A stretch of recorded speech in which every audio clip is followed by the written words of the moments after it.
Kuya, suggest ka nga ng mga movie na mala-get out yung tipong mahihirapan tapos makakaganti at the end, please. Dahil may please? Sige! 7 movies na pahihirapan tapos maghihiganti. Para sa akin, sobrang satisfying ng mga ganitong movies like John Wick, Kill Bill, Punisher, Inglourious Basterds at marami pang iba. Okay, mag-start tayo from Korea, A Bittersweet Life. Sobrang paborito ko to and available to sa may Netflix. Nagulat nga din ako meron eh. Susundan natin dito ang isang lalaki na nagtatrabaho sa isang mayaman at makapangyarihang tao. Isang araw, matapos nga niyang hindi sundin yung utos ng boss niya, dito nga siya papahirapan nito kung saan maswerte nga siyang makakatakas. Ngayong nakatakas na nga siya, dito nga niya aalamin kung bakit nga ba ito nagawa sa kanya ng taong pinagsilbihan niya.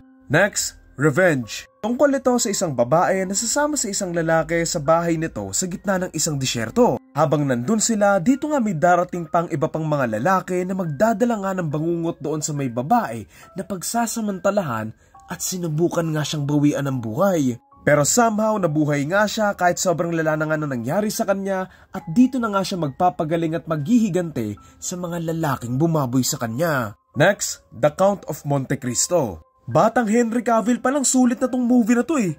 Tungkol ito sa isang mayamang lalaki na kinulong at pinahirapan sa isang bagay na hindi naman niya ginawa. Kaya naman nang nagkaroon nga siya ng tsansang makatakas, tumakas nga siya at dito nga siya bubuo ng bagong pagkatao na gagamitin niya para makapaghiganti. Next, The Northman. Kung na-appreciate niyo yung Vinland Saga, then magugustuhan niyo to. Tungkol ito sa isang batang lalaking nakatakas matapos merong dumukot sa nanay niya at bumawi sa buhay ng tatay niya. Sa pagtakas nga niya, pinangako niyang maghihiganti nga siya at ito nga yung gagawin niya. Ngayong matanda na siya, dito nga niya gagamitin yung galing at lakas nga niya sa pakikipaglaban para iligtas nga yung nanay niya at makagante sa bumawi sa buhay ng tatay niya. Next, I Spit on Your Grave. Kung usapang gantihan, ito talaga very well deserved.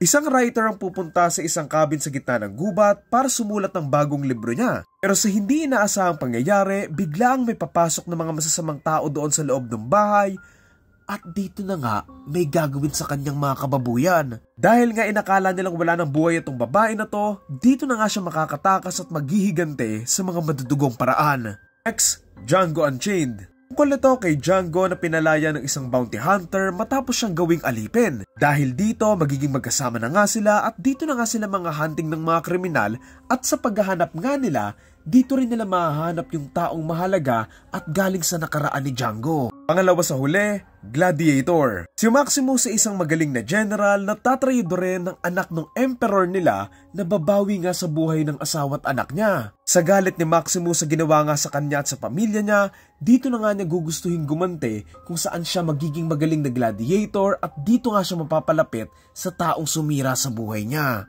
Okay, pinakahuli, I Saw the Devil. Basta movie talaga nitong lalaki na to, automatic maganda na eh. Matapos na merong bumawi sa buhay ng asawa niya, dito nga hahanapin ng isang lalaki yung gumawa nito. Hahanap nga niya yung suspect eventually, pero sa sobrang galit na galit nga siya dito, hindi niya gagawing madali at mabilis yung pagganti niya. Sa mga susunod na araw, dito nga niya to aatakihin, then papakawalan ulit, then aatakihin, then papakawalan ulit, ng paulit-ulit, para nga pahirapan at iparamdam sa kanya yung paghihirap na pinagdaanan niya.